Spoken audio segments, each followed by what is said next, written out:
You got Jalen Ramsey covering Mark Andrews one-on-one. Touchdown, Marquise Brown. Lamar Jackson just continues to be red hot. Here's Jackson on first down. And how about another? Pressure on Lamar to the end zone. Another touchdown pass. This time, Willie Snead. How about another one? This time it's Ingram. Lamar Jackson adding to a magical night. Can he turn the corner and get in? Yes! We got a Jackson 5.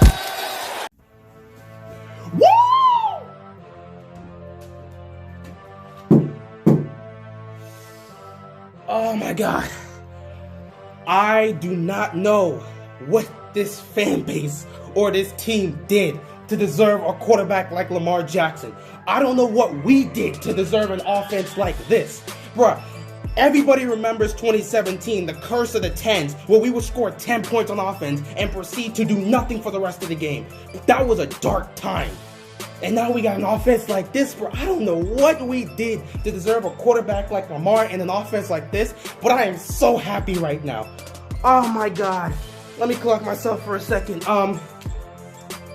The Ravens destroyed the Rams on Monday Night Football. It wasn't even a competition. The minute Lamar stepped on that field, the game was over. I mean, this guy did whatever he wanted. Youngest quarterback to throw for multiple 5 passing touchdown games, and the first quarterback in Monday Night Football history to throw for 5 touchdowns. Joe Montana didn't do it. Peyton Manning didn't do it. They both had 4. Lamar had 5, but you guys say he can't throw. Don't know where that comes from. Clearly he can throw the ball, but we're not going to get into that. Dominance. This man on third down was pretty much perfect. In the red zone, 6 for 6. They scored 6 touchdowns. 6 possessions for Lamar, 6 touchdowns. He was perfect.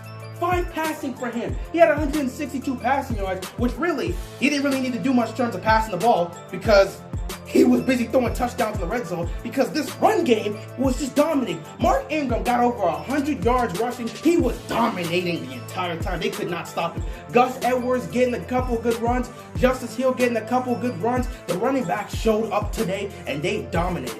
The Rams defense had no idea what to do. They couldn't stop it. And let's not forget, Lamar himself, he had 95 rushing yards himself. And he could have had a touchdown because he was at the 40. He fumbled the snap, picked it up, and just ran. Nobody was going to catch it. Cross one, dude over, was still going. Nobody was going to catch it. But he just tripped on his own feet before he got in the end zone. He was down at the 1. And he was mad at himself. He was in the end zone like, I should have scored that. Other than that, he's still perfect. He handed that off to Ingram. Ingram had himself 2 touchdowns, 1 rushing, 1 passing. Beautiful. Lamar, in terms of passing, killed it. First 2 touchdowns was to Hollywood Brown. First was at the goal, I think it was 3rd and 5. Gets it to Hollywood, who managed to get open. Beautiful route running by him. And then the second one, Lamar reads the coverage perfectly and puts the ball right where it needs to be for Hollywood's 2nd touchdown. He could have had a 3rd touchdown, but the ball was a little bit behind Hollywood. It still hit his hands, but he couldn't hold on, so he didn't get that 3 touchdown. Willie Snead got himself 2 touchdowns. He got the 3rd touchdown and the 5th touchdown from Lamar. Willie Snead did his thing. Everybody did his thing. Willie Snead, Seth Roberts, Miles Boykin, everybody did their job. Mark Andrews, everybody contributed on this offense. Receiving team, there was not many yards, but there was a lot of touchdowns. And you don't have to pass the ball when you can run like this. That's why passing yards are so overrated. I'd rather have a quarterback that's passing for 200 yards and giving me 5 touchdowns than a quarterback that's going to throw for 400 yards and we're not getting touchdowns out of it. Passing yards don't equate to wins. Scoring does. Touchdown does. And Lamar is scoring a lot. 6 for 6 in the red zone for Lamar. Every possession, all 6 of his possessions in this game, touchdown. Absolutely beautiful. And one thing that made me happy the most is the fact that this team is so willing to go for it on 4th down. If it's 4th and under 5, they will go for it. They don't care. They will go for it. Ravens fans have been asking for this type of aggressiveness for such a long time, and we were not getting that with Flacco. To finally get that and have Lamar does what he does, it's just so beautiful. And that 2-minute drive to end the half, that basically iced the game. They marched down the field, get in the red zone. Lamar throws it with 12 seconds left to Willie Snead, gets that touchdown. Game's 28-6, pretty much over at this point. In the third quarter, the Rams only had 3 plays. The Ravens dominated yet another third quarter, and Lamar gets to cruise in the fourth quarter. RG3 comes in, and pretty much the game's over. So the offense was clicking. Defensively, they did what they needed to do yet again. They locked up Goff.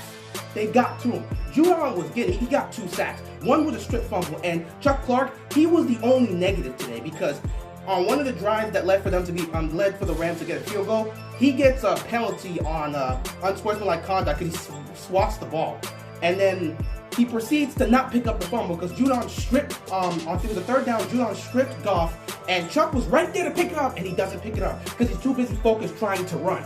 That was the only negative from the defense. Otherwise, they did their job. 2 interceptions. Marcus Peters, we all knew. We were waiting for Marcus Peters to get an interception on Goff. We all knew it was coming. And he went out there and he got it. And I'm like, well, now this game's completely wrapped. Jimmy Smith got the other interception. The game was pretty much over. They were just trying to get a score before the game was over because it was like under 2 minutes. And then, Kupp doesn't make the catch. It bounces off. Jimmy Smith picks it off, and that's the end of the game. But the defense was excellent. Tucker, he didn't do anything.